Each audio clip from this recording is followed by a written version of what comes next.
This Soviet cook was preparing food for his soldiers when he spotted a German tank approaching from a distance. Recognizing the enemy, he quickly ducked down and tried to hide. But the tank didn't stop. It opened fire without warning. It rammed into his field kitchen, destroying all the food he had worked so hard to prepare. Seeing this, the cook completely lost his temper. Furious, he grabbed an axe, climbed onto the tank, and started hitting it while shouting loudly. The German soldiers inside panicked and began firing blindly, unable to see anyone outside.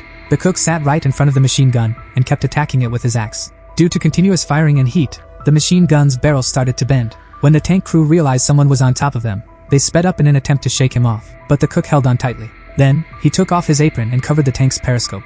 He even tore off the sleeves of his shirt to block other viewing spots so that no one inside could see anything. Panicking, the tank crashed into a tree. The cook then made an opening with his axe and climbed out. He started shouting loudly, stomping his feet, and banging his axe while screaming, creating so much noise that it seemed like an entire Soviet army had arrived. He lit a bundle of hay on fire and threw it into the tank, filling it with smoke. The German soldiers inside started coughing and panicking, even laughing and crying in distress. Then, the cook shouted in broken German, "Bring anti-tank grenade now!" That was enough to terrify the Germans. They immediately opened the hatch and surrendered. The cook pointed a gun at them and took them as prisoners. When the Germans turned around, they were stunned. It wasn't a soldier standing in front of them, but just a lone cook.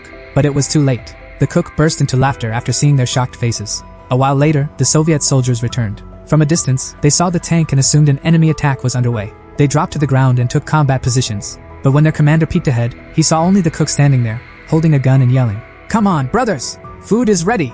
Everyone was shocked. And when they learned that this lone cook had captured a tank and taken 4 German soldiers prisoner, without firing a single bullet, they couldn't believe it. The most surprising part, he had even managed to prepare a feast in advance. This incredible story is based on true events.